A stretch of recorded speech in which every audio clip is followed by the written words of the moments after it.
ठरलं तर मग प्रेक्षकांनो, मालिका खूपच सुंदर वळणावरती येताना आपल्याला दिसत आहे. मालिकेमध्ये आता मात्र असा काही टर्निंग पॉइंट आलाय की खोटं बोलणाऱ्या मात्र आता इकडे स्वतः आता सचिनचं असं काहीतरी भांड आता फुटणार आहे की त्यामध्ये त्यामध्ये स्वतः सचिन अडकणार. कारण सचिनच्या आई वडिलांना दोघांना सुद्धा भेट घेत इकडे आता सगळं सत्य सांगत त्यांना आता तयार केलेलं आहे कोर्टामध्ये येण्यासाठी अर्जुनने. आणि अर्जुनने आता त्यांना कोर्टामध्ये आणत असा काही बॉम्ब फोडलेला आहे की या सगळ्यामध्ये आता बॉम्ब फोडल्यावरती भांड फुटलेलं आहे सचिनचं. आणि सचिनच्या आई वडिलांच्या समोर आता सचिनचं घाणेरडं रूप सुद्धा आलेलं आहे प्रेक्षकांनो.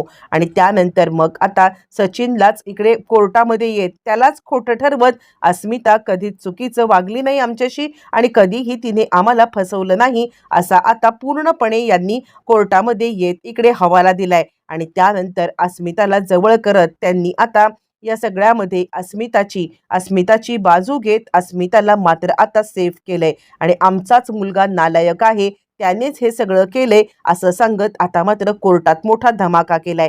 नक्की काय घडलंय, कसं घडलंय, सगळं सविस्तरपणे पाहू. इकडे आपण पाहिलं की प्रिया आता नाटक करत आहे, पण पण अर्जुनने प्रियाची अशी काही भंबेरी उडवलेली आहे. आणि आता पोलिसांना आणि डॉक्टरांना या दोघांना सुद्धा आता सांगितलंय की ही मुलगी फक्त आणि फक्त नाटक करत आहे. हिला आता मरायचं वगैरे काहीही नव्हतं. हिने हे नाटक केलेलं आहे फक्त आणि फक्त अश्विनला त्रास देण्यासाठी. आम्ही हिच्यावरती हॅरॅसमेंटची केस टाकत आहोत असं म्हटल्यावर ती प्रिया सांगते, नको नको अर्जुन, असं काही माझ्यासोबत करू नको. हे बघ, मी खरंच काही केलेलं नाहीये, उगाचच मला या सगळ्यामध्ये अडकवण्याचं, मला असं करू नकोस. खरंच मला या सगळ्यामध्ये अजिबात म्हणजे आता पुन्हा जेलची शिक्षा वाढवायची नाहीये. यावरती मग आता अर्जुन म्हणतो, मग तेच सांगतोय, तू गपचूपपणे राहा. तू जर का आमच्या घरी पुन्हा एकदा येऊन आता मात्र घरच्यांना काही सांगण्याचा प्रयत्न केलास तर गाठ माझ्याशी आहे. तू प्रेग्नेंट आहेस हे आमच्या घरी कधी समजणार सुद्धा नाहीये. आणि त्यावरती पोलीस इकडे आता डॉक्टर सांगायला लागतात, मुळातच तिचा कट हा साधाच होता, पण आता तिनेच हट्ट धरला की माझ्या घरी कळवा, माझ्या घरी कळवा. आणि त्यामुळे आमचा आता नाईलाज झाला होता आणि त्यामुळे आम्हाला हा सगळा प्रकार तुम्हाला कळवायला लागला. पण खरं सांगायचं तर आता ही मुलगी इतकी खोटारडी आहे ना की आता हिने हा सगळा नाटक केलंय हे आता तुमच्या समोर येऊन आणि पुन्हा पुन्हा जर का आमच्या घरच्यांच्या मध्ये आता येण्याचा प्रयत्न केलास ना तर गाठ माझ्याशी आहे. खबरदार खबरदार, आता हे असं काही करू नकोस. यावरती अश्विन सांगायला लागतो, आणि आणि जरी तू घरच्यांना काही सांगण्याचा प्रयत्न केलास तरी तुला काय वाटते, मी आता तुला माफ करेन, तुला आता प्रेमाने हे करेन. आणि या बाळासाठी बिलकुल नाहीये. मी मुळातच या सगळ्यामध्ये आता ऍप्लिकेशन देऊन जातोय की हिचा आणि माझा काही संबंध नाहीये. हा, आणि बाळ जन्माला आल्यावरती मात्र आता ते जर का माझं असेल ना तर मी संगोपन करायला तयार आहे, पण पण तोपर्यंत मी तुझा कधीच स्वीकार करणार नाहीये. आणि त्यावरती ती सांगायला लागते, हे बघ बाळ तुझंच आहे, तू आता या सगळ्यामध्ये शंका घेऊ नकोस, हे बाळ तुझंच आहे. असं म्हटल्यावरती मात्र आता इकडे तो सांगायला लागतो, बघूया ना काय डॉक्टर सांगतायत आणि काय होतंय ते, पण आत्ता तरी मला तुझ्याशी बोलण्यामध्ये काडी मात्र इंटरेस्ट नाहीये. इकडे आपण पाहिलं की सचिनने सोशल मीडियावरती आता खूप अशी काही मोठी पोस्ट लिहिलेली आहे की ज्या पोस्टमुळे आता इकडे सगळेच जण गडबडलेले आहेत. आणि त्यानंतर मग आता सचिन सांगत आहे की खरं सांगायचं तर इकडे म्हणजे इकडे चैतन्य सांगत आहे की सचिनने बदनामी करण्याची एक संधी सोडलेली नाहीये. आणि त्यामुळे आता मला असं वाटतंय की कोर्टामध्ये काहीतरी ठोस पुरावा आपल्याला मात्र आता दाखवलाच पाहिजे.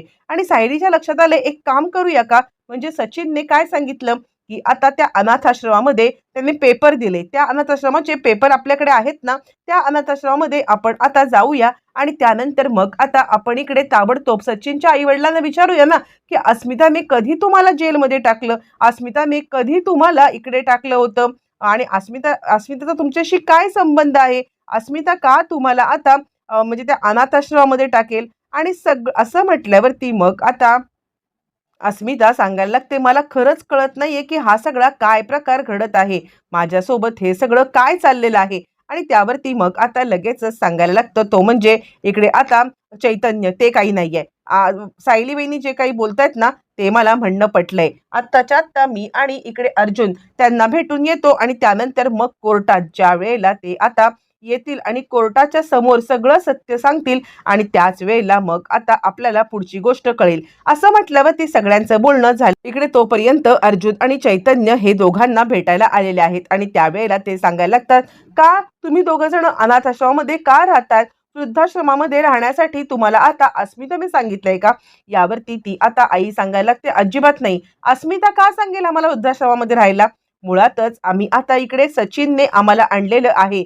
सचिनने आम्हाला सांगितलं होतं की आता तुम्ही इथे राहा, कारण आता काही माणसं माझ्या विरोधात आहेत आणि ती माणसं मला आता त्रास देण्याचा प्रयत्न करतायत असं ज्या वेळेला सचिनने आम्हाला सांगितलं आणि त्यासाठी आम्ही आता या अनाथ आश्रमामध्ये राहत आहोत। आम्हाला अस्मिता काय इथे आणेल? हा, पण अस्मिताने आमच्या मुलासोबत खूप वाईट केलेलं आहे, अशा पद्धतीने आपल्या नवऱ्यासोबत कोणी वागतं का कधी? आणि यावरती अर्जुन आता सांगायला लागतो, त्याने काही नाही केलेलं आहे। तुम्हाला माहित नसेल ना, तर तुमचं घर विकलं गेलेलं आहे, हे बघा प्रॉपर्टीचे पेपर। आणि त्यावरती बाबा आता चांगलेच घाबरलेत, काय बोलताय तुम्ही? हे कसले पेपर? आम्ही कुणालाही आमचं घर विकलेलंच नाहीये, मग हे आमचं घर विकलं कसं गेलं? आणि त्यावरती मग आता लगेचच अर्जुन सांगायला लागतो, हो, तुम्ही कुणालाही विकलं नसलत ना, तरी तुमच्या नालायक मुलाने हे घर मात्र विकलेलं आहे आणि तुम्हाला म्हणूनच वृद्धाश्रमात आणून ठेवलंय। त्याला जायचं आहे साक्षी शिकरे हिच्यासोबत आता फॉरेनला, आणि म्हणून त्याने हा सगळा प्रकार केलाय। आता मात्र अस्मिताच्या सासऱ्यांना खूपच मोठा धक्का बसलाय आणि काय बोलताय तुम्ही? आता आमचा सचिन इतक्या खालच्या पातळीला गेलाय? त्यावरती अर्जुन म्हणतो, त्याला जर का धडा शिकवायचा असेल आणि तुमचं घर तुम्हाला परत हवं असेल तर मी तुम्हाला मदत करेन तुम्हाला हे घर परत मिळवण्यासाठी। फक्त तुम्हाला कोर्टामध्ये येऊन आता सचिनने हे सगळं केलंय सांगायचंय, अस्मिता निर्दोष आहे ते पण सांगा, आणि त्यानंतर तुमचं घर तुम्हाला परत मिळवून देणं हे 0 फी घेऊन मी आता करणार आहे।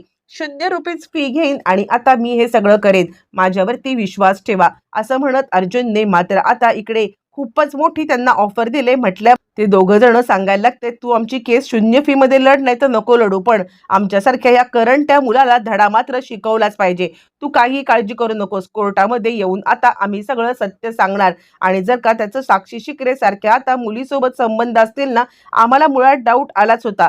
ज्या वेळेला आम्हाला वृद्धाश्रमात त्याने टाकलं ना, आम्हाला एकदा सुद्धा पाहायला किंवा बघायला तो इकडे आलेला सुद्धा नाहीये, आणि अशा करंट्या मुलाला जर का आता शिक्षा दिली ना, तर तेच आमच्यासाठी जास्त चांगलं असणार आहे, असं म्हणत त्यांनी आता दोघांनी मात्र इकडे चांगल्याच पद्धतीने चांगलाच धडा शिकवलेला आहे, शिकवायचं ठरवलंय सचिनला, आणि म्हणून दोघं जण मात्र आता सज्ज झालेले आहेत।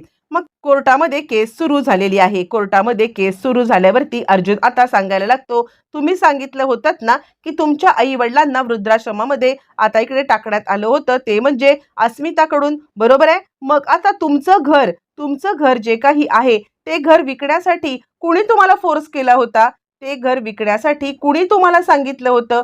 ते आता जर का तुम्ही सांगितलंत ना, तर आम्हाला समजेल की हे घर आता कुणी विकले। बोला, अस्मिताने हे घर विकले का? या घराच्या पैसे कुणी घेतले होते? आणि त्यानंतर सचिन सांगायला लागतो, मला काही माहित नाहीये, आणि त्यावरती अर्जुन म्हणतो, तुम्हाला माहित नसलं तरी सुद्धा आम्हाला हे सगळं माहिती आहे, आणि या सगळ्यामध्ये सगळ्यात महत्त्वाचा आय विटनेस आम्ही आता आणणार आहोत।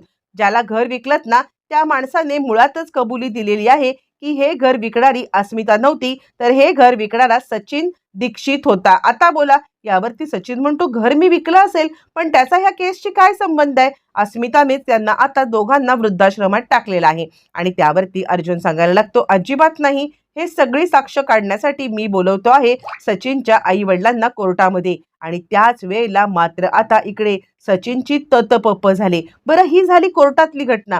ही कोर्टात घटना चालू असताना इकडे मात्र एक वेगळीच घटना सुरू आहे। इकडे आता प्रतिमाने सारखं सारखं सायली तन्वी तन्वी तन्वी असं करत आहे, म्हणून तन्वीला ती कॅसेट, म्हणजे सायलीला ती कॅसेट तन्वीची दाखवली, आणि तन्वीची कॅसेट बघितल्यावरती सायलीला 100% धक्का बसलाय। ती प्रतिमाला सांगायला लागते, ही तीच तर मुलगी आहे जी आता माझ्या कानामध्ये सतत बोलत असते, मला आता जिचा भास होतो, जिचा आवाज ऐकू येतो, ही तीच मुलगी आहे, ही तीच मुलगी आहे प्रतिमा, ही तीच मुलगी आहे, असं म्हटल्यावर ती प्रतिमा म्हणते, काय बोलतेस तू? आणि सायलीला चक्कर यायला लागलेली आहे। बरं, तोपर्यंत अर्जुन आता सांगायला लागतो, बोलवू कोर्टामध्ये मी आता सचिन दीक्षित यांचे वडील, आई वडील या दोघांना बोलवू इच्छितोय, असं म्हटल्यावर ती मात्र आता खूपच मोठी गहजब झालेला आहे, आणि सचिन गडबडलाय। सचिनला मुळातच कळत नाहीये की आता आपण काय करायचंय. हे दोघं जण आले तर घडाघडा खरं बोलून मोकळे होतील. इकडे तोपर्यंत सायलीने कॅसेट लावले. कॅसेट ऐकल्यावर आता मात्र ती सांगायला लागते, प्रतिमा आत्या ही तीच मुलगी आहे, ही तीच मुलगी आहे. ही मला का ऐकू येते. मी तर तन्वीला कधीच भेटलेले नाहीये. मग असं असताना तन्वी मला का ऐकू येते. प्रतिमा सांगायला लागते, मला काय वाटतं माहितीये का, की तुझ्या पोटी माझी तन्वी जन्म घेणार आहे. म्हणून मला असं वाटते की ती तुला सारखी ऐकू येते, तुला सारखी ऐकू येते. असं म्हणत प्रतिमा तिला जे पटेल, जे रुचेल ते बोलण्याचा प्रयत्न करते. पण सायली सांगते, नाही प्रतिमा आत्या, असं कसं होऊ शकतं. मला काहीतरी असं वाटते की मी या मुलीला मी बघितलंय, या मुलीला लहानपण मी अनुभवलंय. जर माझ्या पोटामध्ये जरी तन्वी असली तरी मला का आठवेल हे सगळं. नाही, आणि तन्वी जिवंत आहे याच्यावरती माझा ठाम विश्वास आहे. प्रतिमा आणि सायली या दोघी जणी चर्चा करत इकडे कोर्टामध्ये सचिनचे आई बाबा आलेले आहेत. आणि सचिनचे आई बाबा आल्यावरती सचिन सांगतो, बोला ना, बोला ना, मी तुम्हाला का, मी तुमचं घर असं का विकेन. मी तुम्हाला वृद्धाश्रमात टाकलं का. अस्मिताने टाकलं ना. माझ्यावरती केस टाकते. आणि तो त्यांना इशारा करतोय की आता हे जर का तुम्ही बोललात तर आपण, नाहीतर मी केस हरेन, तुम्ही खरं बोला, असं तो बोलतोय. आणि त्यावरती सचिनची आई सांगायला लागते, तू का खोटं बोललास आमच्याशी. आम्हाला वृद्धाश्रमामध्ये तू टाकलंस. अस्मिताने आम्हाला वृद्धाश्रमात टाकलेलं नाहीये. यांनी आम्हाला जे सांगितलं तेच आता आम्ही विश्वास ठेवला. यांनी आम्हाला सांगितलं की वृद्धाश्रमामध्ये म्हणजे जायचं आहे, कारण आता माझ्यावरती खूप कर्ज आहे. ती लोक मला आता मारायला येतील आणि त्यामुळे तुम्हाला पण मारतील, म्हणून वृद्धाश्रमात आम्ही गेलो. यावर सचिन म्हणतो, नाही आई, तू कोणत्याही दबावाला बळी पडू नकोस. अर्जुनने तुला भडकवलंय ना, तुला धमकावलंय ना, म्हणून तू हे सगळं बोलतेस ना. यावरती ती सांगते, नाही, मला अर्जुन सुभेदार यांनी धमकवलेलं नाहीये, फसवलेलं नाहीये, काही केलेलं नाहीये. तू खोटारडा आहेस आणि तू खोटारडाच राहणार आहेस. तो सांगतो, का घाबरताय तुम्ही. अस्मिताने तुमच्यासोबत हे सगळं केलंय, बोल. असं म्हणता सचिनचे आता इकडे वडील त्याचं थोबाड फोडत सांगायला लागतात, बाद झालं. इतका खोटेपणा आता करशील ना, तर आता हा खोटेपणा तुझ्या अंगाशी येईल. बास झालं, बास कर हा खोटेपणा. आता तुझ्या सोबत आम्हाला काहीही बोलायचं नाहीये. हाच तो माणूस, हाच तो माणूस, यांनीच आता आम्हाला वृद्धाश्रमात टाकलं. आणि यांनीच आम्हाला वृद्धाश्रमात टाकलं आणि खोट्या अस्मितावरती तो आता खोटा आळ घेत आहे. अस्मिता अजिबात खोटारडी नाहीये. अस्मिताने अजिबात काहीही केलेलं नाहीये. आणि असं असताना मुद्दामच मुद्दामच हा आता तिच्यावरती आळ घेतोय. अस्मिता आता मात्र याच्या आधी कधीच कधीच आता घरी जरी आली नसली तरी सुद्धा तिने आमच्याशी कधी उणापुरा एक शब्द बोललेली नाहीये. हा माणूस खोटारडा बोलतोय, तिच्यावरती आरोप आणतोय. तितक्यात अस्मिता आली. अस्मिताला आपल्या सासू सासऱ्यांनी केलेला सपोर्ट मात्र खूपच भावलेला आहे आणि अस्मिता खूपच खुश झालेली आहे. आणि त्यानंतर अस्मिताला ते जवळ घेत आहेत आणि आजपासून ही आमची मुलगी आणि तो आमचा नातू, तुझा आणि आमचा काही संबंध नाहीये, असं म्हणत त्यांनी आता अस्मिताशी जवळीक करत त्याला कायमचं दूर करून टाकलेलं आहे. आणि इथेच इथेच आता मालिका छान वळणावरती आलेली आहे.